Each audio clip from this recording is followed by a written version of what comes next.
Bonjour à tous et bienvenue sur les réseaux sociaux de l'établissement Peyramal Saint-Joseph. Nous sommes heureux de vous compter parmi nous pour écouter cette émission hors série. Nous allons parler aujourd'hui d'un sujet qui nous tient tout particulièrement à cœur. Nous allons parler d'Amélie et des rêves d'Amélie. Vous allez apprendre qui était Amélie, une de nos anciennes élèves qui fait maintenant partie des anges qui nous entourent.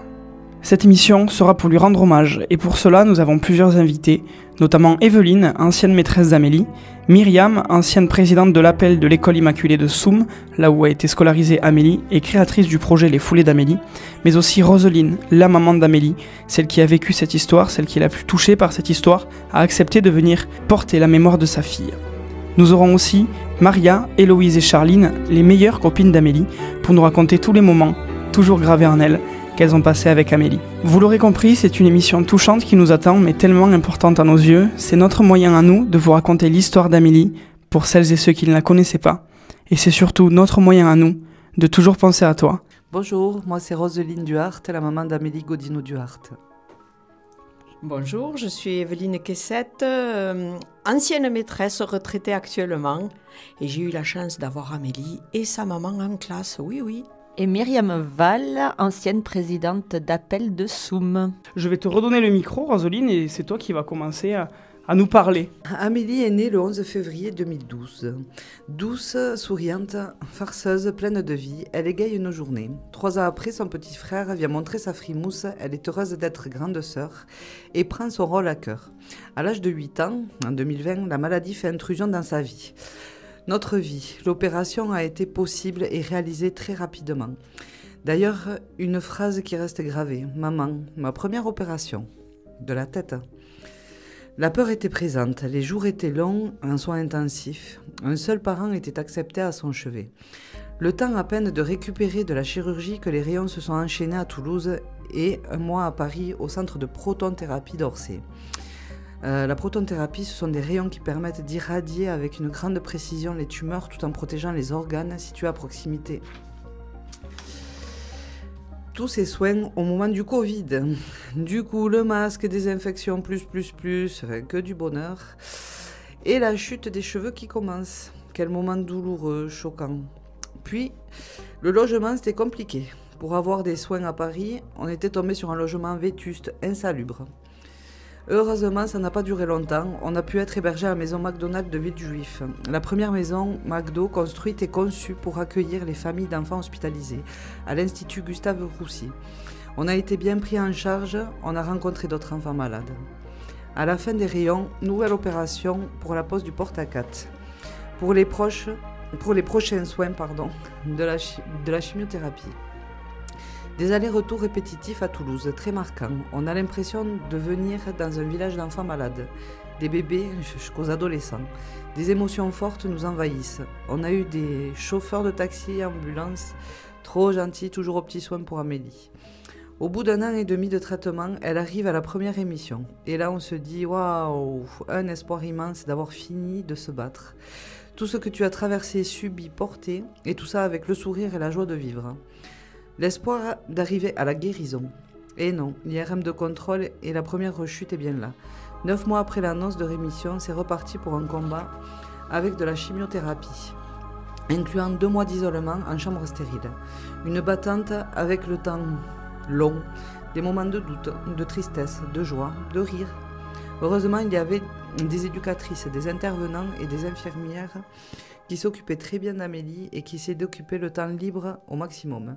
Elle a toujours été très bien entourée, que ce soit de la famille, du personnel soignant, des enseignantes et de ses copains, copines, ils ont toujours été là, avec des mots, des dessins, des attentions, des appels, des visios.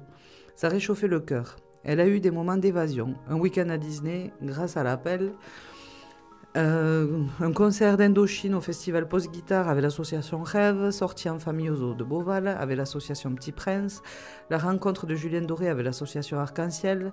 Un grand merci et heureusement qu'il y a des moments comme ça pour sortir de cette routine du traitement.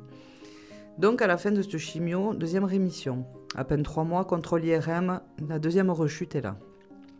Là, il n'y a plus de mots, il n'y a plus de traitement, tout a été essayé, testé.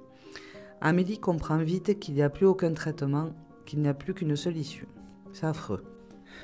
Maintenant, prise en charge à l'hôpital de Tarbes pour lui éviter les allers-retours sur Toulouse. Les soins dorénavant étaient plus proches de chez elle. Mais elle arrive à vivre un jour après l'autre. Elle garde son sourire, sa joie de vivre, son envie de découvrir le monde, de profiter. Une autre phrase reste gravée en nous. Papa, maman, je vous aime. Tu sais pourquoi je vous dis ça? On ne sait pas de quoi est fait demain. Elle nous a quittés le 10 avril 2024. Elle nous a énormément appris, mais un vide immense est là. Un manque de câlins, de bisous, de présence. Mais on tient bon. Elle est là, avec nous, dans nos cœurs. Merci Rosoline de nous avoir partagé cette histoire. On a ressenti nous aussi à travers l'émotion. Et on va tout de suite enchaîner avec toi, Evelyne. Toi aussi, tu as une histoire particulière avec Amélie, puisque tu nous disais que tu étais sa maîtresse. Et donc ça te tient à cœur de porter sa mémoire aujourd'hui. Ah oui, complètement. Et puis je rebondis sur ce qu'a dit un peu Roseline tout à l'heure. Amélie, pendant tout ce combat, elle nous a montré son courage, sa force, bien entourée par le courage et le soutien de ses parents, de son petit frère Gabriel, de sa famille et de ses amis. En plus d'avoir été un exemple pour nous tous, elle nous a donné de la force pendant son combat et encore maintenant. Elle nous a donné son énergie, sa joie de vivre et sa positive attitude. C'est de tout cela qu'est née l'association Les Rêves d'Amélie. Cette association représentera notre super championne, avec des événements tournés vers la joie, l'énergie, le positif et la musique qu'elle aimait tant. Son but est de collecter des dons afin de faire avancer la recherche contre les cancers pédiatriques et que l'on puisse accompagner les enfants atteints de cette fichue maladie et leurs familles. Et on pense toujours à elle, elle est toujours avec nous. Merci Evelyne, c'est parfait, c'est très très clair l'objectif des Rêves d'Amélie, on l'a bien compris. Et à travers tout ça, avant même la création de l'association, Myriam, tu vas nous parler des Foulées d'Amélie, un projet que tu vas développer, comment il a été créé, qui participe, quel est l'objectif, je te laisse en parler.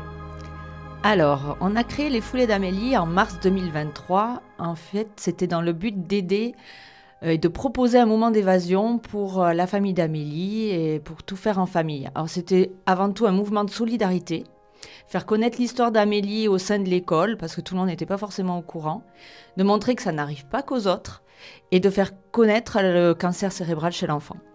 Donc ça s'est fait à l'occasion de la Semaine des Appels, un mouvement national, et on avait fait des ateliers. Donc le premier principe, c'était de demander des dons aux parents. Ensuite, les enfants avaient fait on avait fait courir les enfants en primaire. Donc on avait compté le nombre de tours et l'appel avait financé. Et ensuite, on avait créé des home trainers maison pour les maternelles dans la cour de l'école avec un compte-tours. Enfin, c'était assez rudimentaire, mais ludique. Ça avait rencontré un grand succès auprès des enfants. Ils étaient très, très, très fiers de participer. Amélie, elle avait suivi tout ça depuis sa chambre stérile à l'époque. Elle envoyait des vidéos. Et on avait pu remettre un chèque à sa famille avec Amélie présente au mois de juin lors des repas partagés qu'on fait à l'école. Ensuite, suite au départ d'Amélie, en novembre 2024, un peu plus loin, on avait voulu reconduire ce mouvement et mobiliser plus d'enfants et sensibiliser plus de parents. On avait fait un partenariat avec Pays Ramal Saint-Joseph et notamment avec les profs de sport, les BTS tourisme, les élèves de 5e qui étaient de l'âge d'Amélie et l'appel de Soum et de Massabielle. On avait été au fronton, il y avait eu des ateliers courses, ils avaient fait un concours entre les classes, un chamboule-tout, il y avait eu des danses, des chorégraphies. Donc voilà, ça avait été un principe de don que nous avons versé ensuite à l'Institut Curie. Ça a fait une journée chaleureuse, avec plein d'ambiance festive, et c'est ce qu'on veut refléter dans les Foulées d'Amélie et les Rêves d'Amélie, tout dans l'ambiance... Voilà, une bonne ambiance. Et Myriam, je me permets de rajouter quelques chiffres. Les maternelles, les CP, CE1 et CE2 donc de Soum Massabielle avaient participé avec nous en 2024. Les CM1 avaient fait 335 tours, les CM2 416 tours de piste et les 5e 789 tours de piste. Au total, nous avions fait 387 km tous ensemble pour Amélie. Tout le monde était habillé en bleu, il y avait même Stitch qui était là. Oui. C'était aussi sympa, puisque c'était pour nous en tout cas le fait que Amélie soit là. On l'avait fait en plein mois de novembre, grand soleil, il faisait même chaud. Donc la chance était avec nous. Surtout notre petite étoile était avec nous. Et cette année, on reconduit ça avec les BTS Tourisme, avec le Collège Peyramal, avec des élèves aussi. Il y a Soum qui participe, Massabielle et même l'école de CMP de Bigorre. Ça va être un bon moment. Ça a lieu toujours au Fronton le 20 novembre, le jeudi 20 novembre, sous la même forme que l'année dernière et dans le même objectif.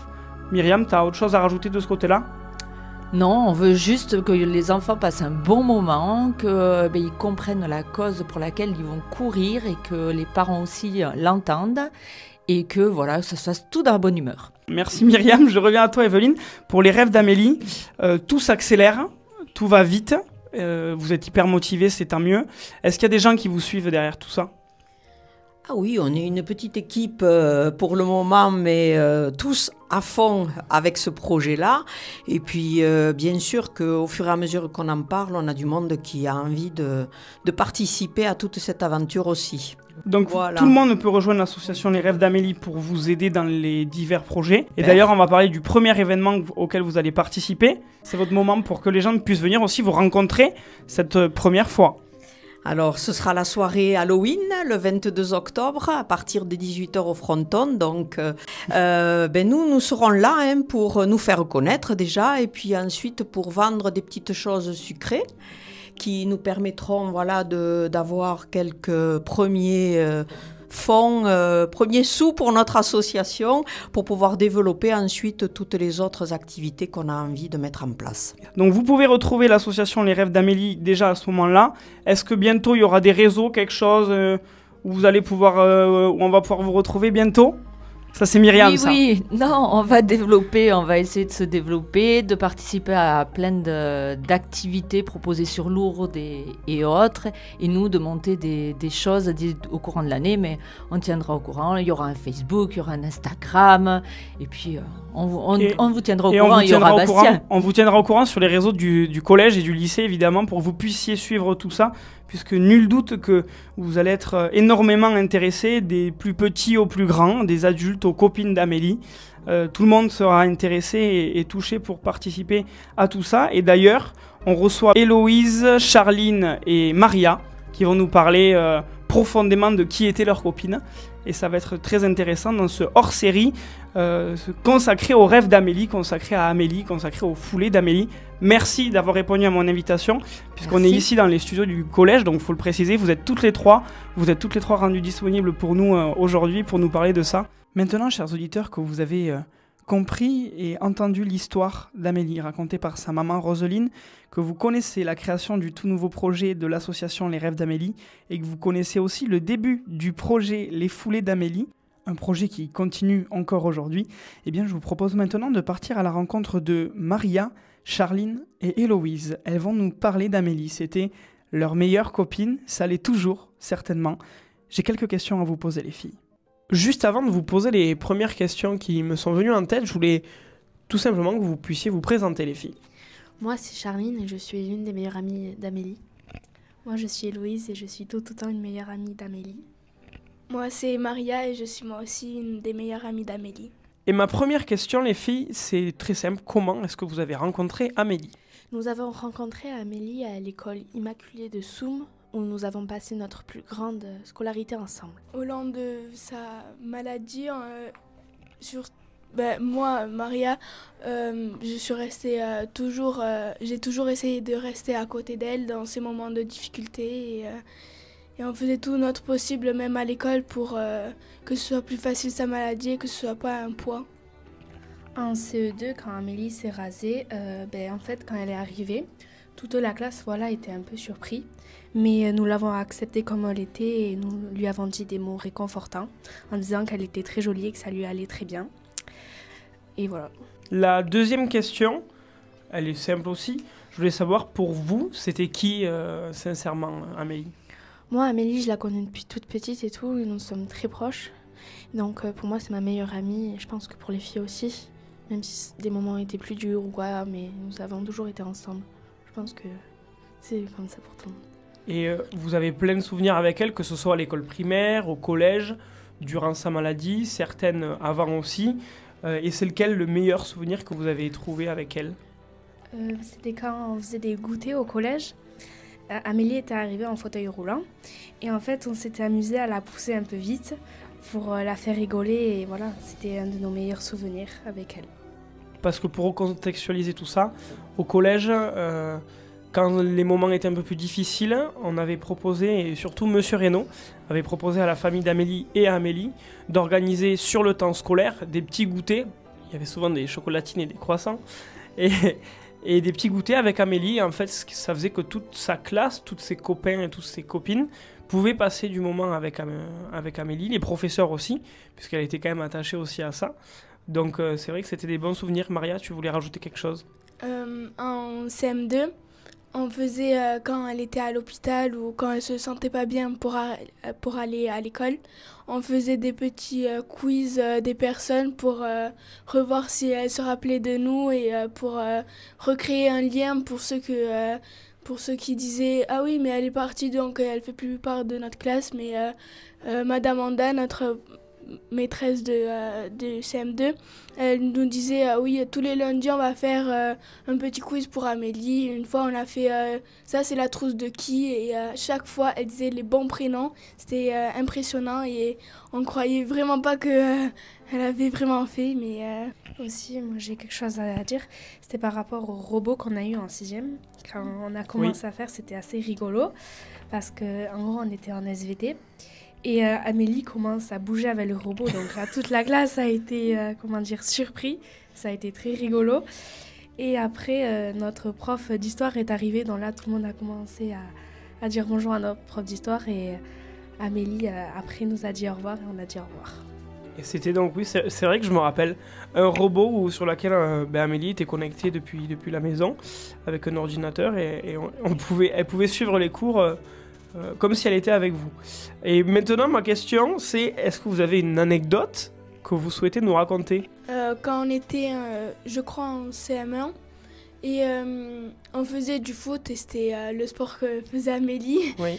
Et on faisait du foot à l'école, et à un moment, tout le monde se dispute, et la classe se sépare en deux. Amélie, elle n'a pas compris sur le moment, et elle se retourne, et elle dit « Mais qu'est-ce qui s'est passé là ? Vous vous êtes séparés en deux, j'ai même pas compris comment vous avez fait. » Et là, elle commence à faire des blagues et tout.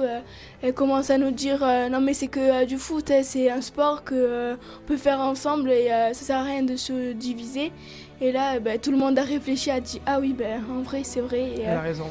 Et du coup, ça c'est toute la classe s'est remis ensemble et on a commencé à rigoler avec Amélie. Et, c'est toujours une qui apportait du soutien à la classe et à chaque fois qu'il y avait des petites faiblesses, elle était toujours là pour aider. Et alors maintenant, vous allez nous donner un mot ou une phrase qui représente le plus Amélie. Le premier mot, ça sera le sourire. Tout le temps, elle avait, c'était vraiment ça, une de ses qualités. Après, elle pensait toujours aux autres, nous demandait toujours comment ça allait, tout ça. Elle était joyeuse. Elle était toujours très pétillante. Ça, c'était donc le mot pour vous, chacune d'entre vous, les filles, Maria, Héloïse et Charline, qui représentaient le plus Amélie. Et maintenant, le mot ou la phrase, des mots, des phrases qu'elle disait toujours. Déjà, elle nous demandait toujours si on allait bien pour commencer. C'était vraiment ça. Elle s'inquiétait plutôt pour nous que pour elle, des fois, on trouvait. Elle avait toujours des mots réconfortants que on pensait pas ça existait, mais elle était toujours là. Des fois, elle disait des mots qui avaient... nous, on pensait, mais ça existe, ça. Et elle disait, oui, c'est pour te consoler. Vous avez été très complètes dans tout ça, les filles, alors je vous remercie. Et la dernière question que je voudrais vous poser, vous avez quel âge, là, maintenant ? Nous avons 13 ans. Donc maintenant, à 13 ans, évidemment, vous pensez encore souvent à elle, je suppose. Oui, beaucoup. Et comment vous savez qu'il y a une association qui se crée ? Qu'est-ce que vous souhaitez mettre en avant dans tout ça ? Est-ce que vous voulez... participer à ces projets en la mémoire d'Amélie, comment en fait à travers le fait que ce soit votre meilleure amie vous parvenez à faire traverser sa mémoire et à ce qu'on pense encore à elle aujourd'hui? Déjà les foulées d'Amélie c'était vraiment une très très bonne idée car ça la représentait vraiment Stitch quoi, et tout le monde était très heureux quoi de faire ça. Franchement, ça, c'était vraiment très chouette. Bon, allez, une dernière question pour l'autre. Est-ce qu'il y a quelque chose que vous voulez rajouter ou pas forcément quelque chose que vous souhaitez dire en plus? Je me souviens qu'Amélie, très souvent, elle se faisait de la manucure un peu sur les ongles. Et tout le temps, quand on la voyait, elle en avait plein et tout. Et elle était tellement contente de nous le montrer et tout. Franchement, ça mettait énormément en valeur. Et c'était très bien pour elle et tout. Charline, tu voulais nous rajouter quelque chose avant de terminer? Oui, je voulais dire que par rapport à la famille d'Amélie, ses parents, son frère et tout, ont toujours été là pour la soutenir ou quoi dans ces moments. Franchement, ils ont été une grande aide, je pense, pour elle. Et je pense franchement, elle les remercie là où elle est maintenant. Mais voilà, je voulais au moins les remercier à eux d'avoir fait tout ça pour elle. C'était donc Maria, Héloïse et Charline. Je vous remercie beaucoup d'être venus nous parler d'Amélie.